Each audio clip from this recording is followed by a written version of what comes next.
time here, the Galilean, hub of the Galilee, Sea of Galilee, ancient city of Tiberias behind me. And, I just read Ezekiel, book of Ezekiel, and I just love thinking of the Ezekiel temple and what's to come. People are talking about these red heifers. We got people saying they're the Temple Mount Faithful, they're the Temple Institute. They want to build a third temple. Okay, it's a story. It's a redemption story. And as we lead up to Yom Kippur, we lead up to the Day of Atonement. We lead up in these days of purification, the days of awe, right? And we lead up, and there's the blasting of the shofars. It's so exciting. I just read Ezekiel, so I'm just so excited about the story that we're in and that I'm part of. And we as human beings are hardwired for stories. We imagine them as we start our day. We repeat them, and we tell stories of what happened, even in entertainment, in drama, in theater. We talk about how we experienced something that was a story that happened to us, an interesting story, a drama. We saw some other person go through a story of redemption, and we want that redeemer. We want that redemption. It's in Hebrew, Geulah. We're looking for that. And these times, we're looking for that even more. What's the climax of the story? Where does the hero enter and defeat the bad guys and bring love and peace and joy to this world, So there's an excellent story written by this man, Andrew Parsons, okay? And it goes like this. So there was a good, wise king who reigned over a vast and beautiful kingdom, all right?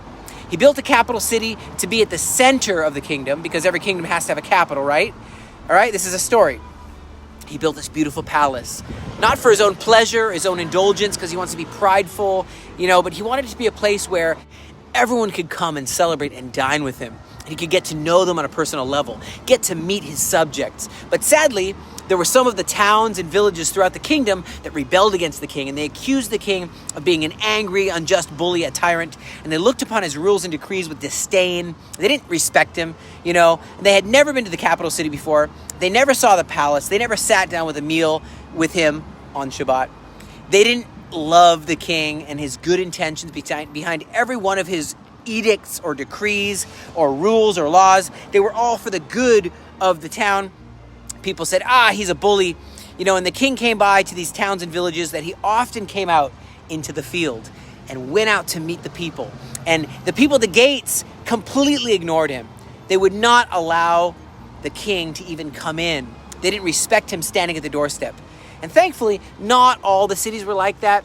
Some did love the king and did follow his laws and his decrees and his edicts, and they were blessed. But one day, after arriving back from a tour around the kingdom, right, he decides to send out invitations to each of the villages in his kingdom and welcome them to his home and saying, hey, let's have fun. Let's dine at the royal table, all right? Now, some kings would delegate a task to a whole squadron of servants, but not the king. He wanted each village to get an invitation personally handwritten from the king. Silky black ink flowed from the quill onto the pen, onto thick parchment of each scroll, letter by letter by letter, the invitation to each and every person in the kingdom, each and every village, each and every town, each and every province, not just to the leaders, even to the leaders, but some towns, some villages refused to even recognize his kingship. By the end of the week, loyal soldiers on horseback had delivered every single invitation to every single village throughout the entire kingdom. And now the king sat back all by himself in the spacious, yet kind of lonely halls of the royal house and waited to see what would happen. At one particular village, they received a letter with such great joy, a royal quality parchment with the seal of the king. The entire town gathered around as the town crier said, hear ye, the word of the king, hear ye. They all gathered around. Suddenly, momentously, they broke the seal and unfurled the scroll. The crowd was breathless. The air was silent at the invitation for the king. And there was rejoicing all day long in the city as it was read that they're invited to come to the king's table and have a party. There was great rejoicing all day long in the city as the letter was reread and reread many times. They immediately set about writing a reply to the king, thanking him profusely for the kindness of invitations, but they made no mention of intentions of fulfilling the invitation. The king sent back another letter, reiterating his invitation and saying, when are you going to come? And again, the city rejoiced. We got a letter from the king. We're so honored to receive a letter from the king. We received a letter from the king. But they wrote back again, "We are so honored, we're so gracious."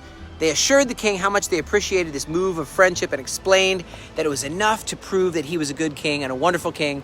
And they're confident in the strong relationship that they have with the king. But there's no desire to come to the capital city, to the palace. There's no desire to feast at the king's table. Now the king is mystified at this response. How glad they were to receive his letters, but you don't want to spend time with me? You don't want to spend time with me and have a friendship, at your friend's house. You're king, but also your friend. There's another village that received one of the king's personal invitations, but they responded entirely different way. All right? They were audacious, and they said, "Who does the king think he is that he would choose to have his capital be like the center of the kingdom? And even further, to have a invitation on the date that he wants to choose? What if we got something going on?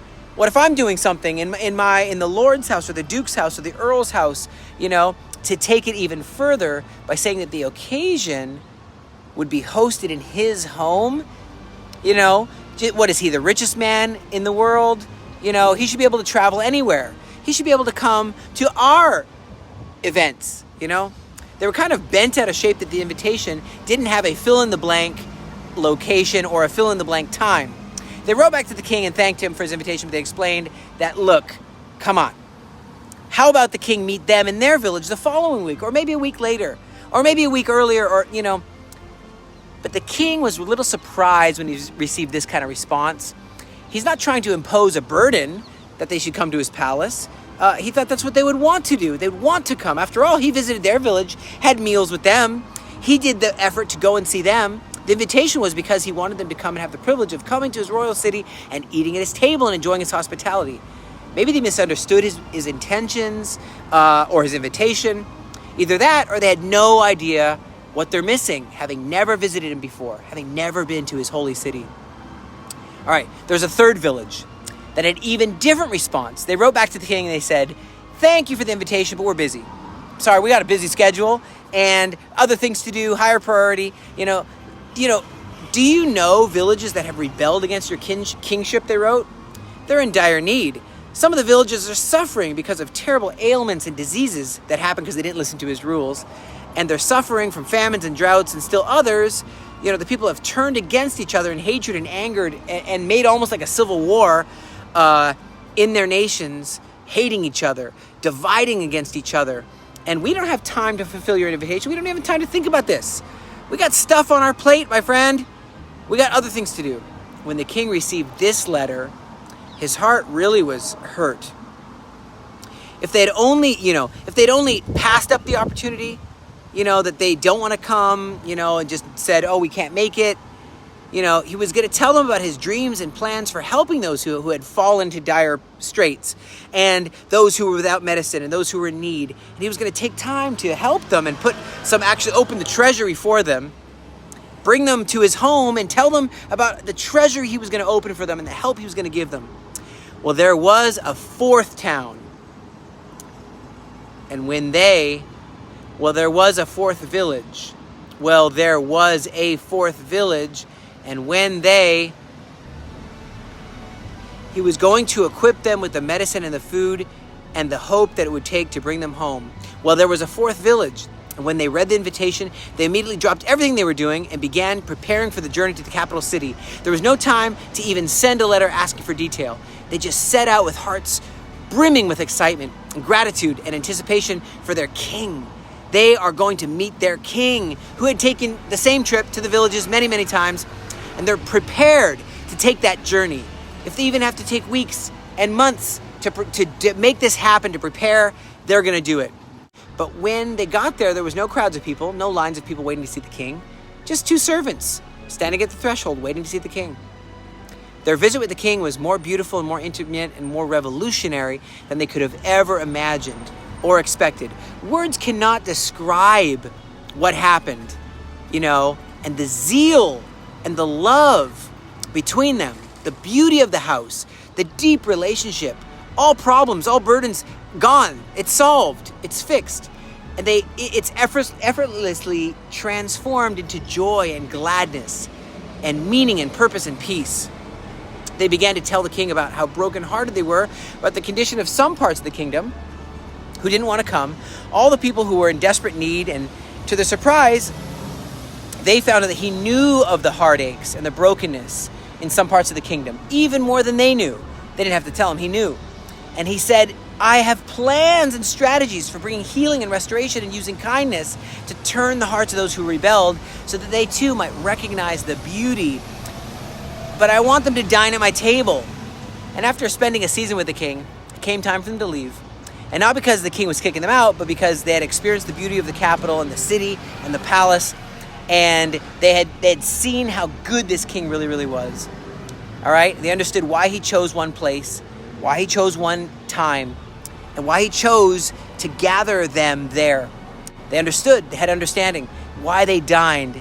And as they left, the king personally thanked them, and he gave them the medicine they need. He gave them the money they need, opened the treasury. And he said, you will be now equipped to help all the kingdom.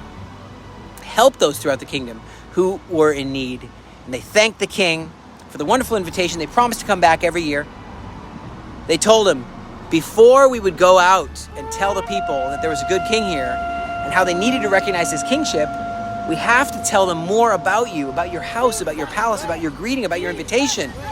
Before they left, the king says one more thing.